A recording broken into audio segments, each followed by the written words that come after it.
સવારમાં હું અને મમ્મી બે જણા ખેતરમાં આવી ગયા છે કંકોડા વેણવા માટે અને થોડા વેણી પણ નાખે છે. ચલો કંકોડા વેણે બતાવીએ.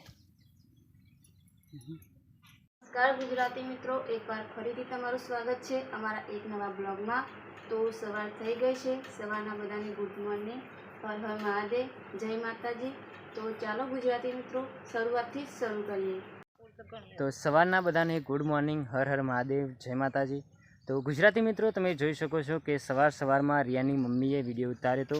તો કાલે એને ઘણા બધા પ્રયાસો કર્યા, ઘણા બધા વિડીયો બનાવ્યા, પણ બોલી શકતી નથી. થોડી ગભરાટ થતી હતી અને કેમેરા આગળ શું બોલવું એને ખબર નથી પડતી. તો થોડું લખ્યું અને ત્યાર પછી તૈયાર કર્યું અને આટલું તે બોલી શકી, સારું કહેવાય.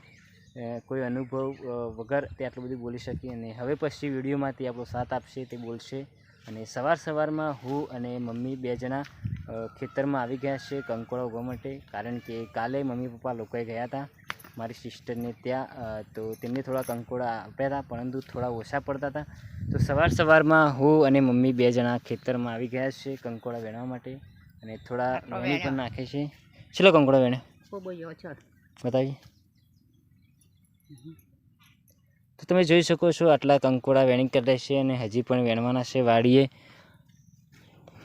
અને થોડા કાલે કલ્યાણપુરા લોકોએ ગયા હતા તો ત્યાંથી પણ થોડા આપ્યા છે, પરંતુ થોડા ઓછા પડે છે. તો સવારમાં વાડીએ કંકોડા વેણવા આવી ગયા છે અને આજે કંકોડાનું શાક ખાવાનું છે. કાલે પનીરનું બનાવ્યું હતું તો કંકોડા થોડા ઓછા પડતા તો પપ્પાએ એમ કીધું કે આપણે કાલે બનાવીશું. તો સવારમાં મમ્મીને હું કંકોડા વેણવા માટે આવ્યા છીએ. તો જોઈએ હવે કેટલા કંકોડા મળે છે. અને સાથે છત્રી પણ લાવે છે અને આજે કોરું કાઢ્યું છે. 2 દિવસથી સરસ મજાનો અમારે ત્યાં વરસાદ પડ્યો. તમારે ત્યાં કેવો પડ્યો કોમેન્ટમાં જરૂર લખજો. ખેતર ભરાઈ ગયા હતા, સારો વરસાદ થયો અને આજે પણ કદાચ વરસાદ આવે તો એના માટે છત્રી પણ મેં સાથે લઈને આવ્યા છીએ.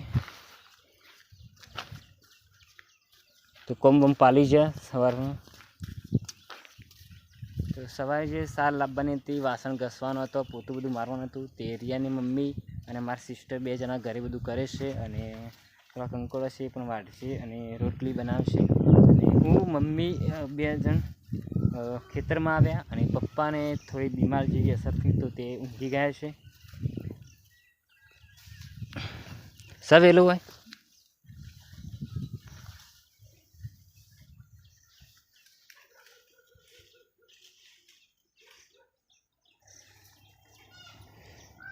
સરસ મેં કોરું કાઢી નાખ્યું છે. મોર બોલે છે આવા.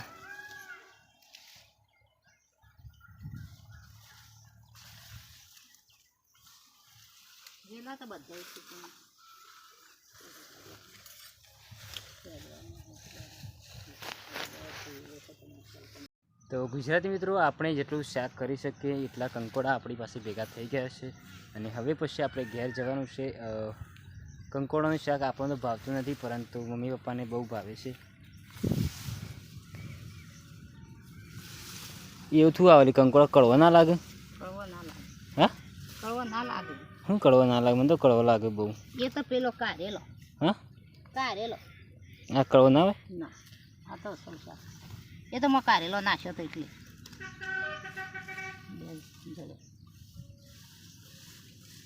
કાઢેલો મેં નાખ્યો તો ને એટલે હા, તો ના આવે.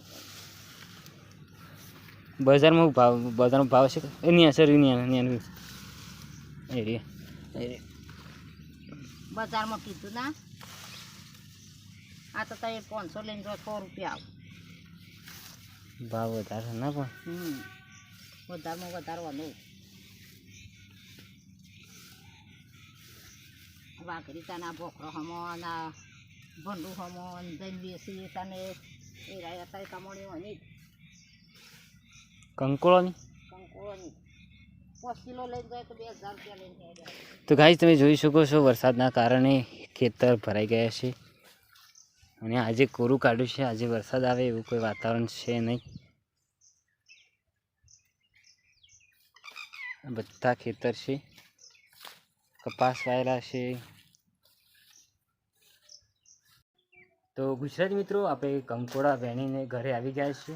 લગભગ 250 જેવા કંકોડા આપણે આજે વેણા હશે અને એક વેલેથી બીજા વેલે ત્રીજા વેલે એમ કરીને આપણે કંકોડા ભેગા કર્યા છે અને ઘણો બધો ગારો હતો, પાણી હતું, તેમાં પડીને વાળી ફેદીને આપણે આટલા બધા કંકોડા લીધા. ઘણો બધો પરસેવો લાગે, ઘણી બધી મહેનત કરી, ત્યારે આપણે આટલા બધા કંકોડા હાથમાં આવે છે.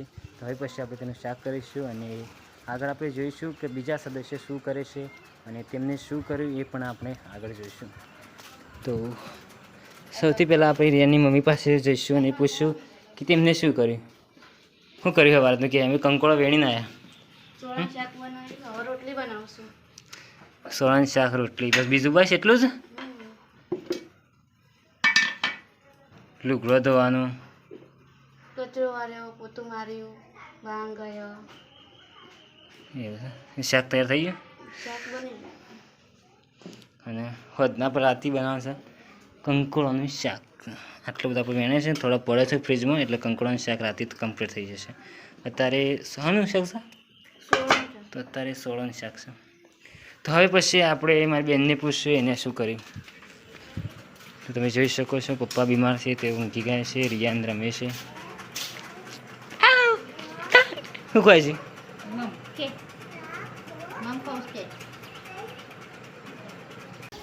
તો ગુજરાતી મિત્રો સાંજના વાગી રહ્યા છે 5:30 અને મમ્મી પપ્પા કંકોડો કાપવા માટે બેસી ગયા છે, એટલે કે કટિંગ કરશે. અને બાજુમાં જે મારા પપ્પાની બાજુમાં છે એ મારા પપ્પાના મોટા ભાઈ છે. મારા પપ્પાને 4 ભાઈ છે, એમાંથી 2 ઓફ થઈ ગયા છે ને 2 છે. તો તમે જોઈ શકો છો લસણ અને કંકોડા બધું ફૂલે છે અને આજે રાત્રેનું શાક બનાવવાનું છે. સવારે આપણે જે કંકોડા વેણી લાવ્યા હતા એ અને મમ્મી પપ્પા જે કલ્યાણપુરા ગયા હતા તે બંને ભેગા કરીને આટલા બધા થયા અને આજે આપણે એનું શાક બનાવીશું. એનું ચાલી રહેશે આજનું શાક સાંજનું.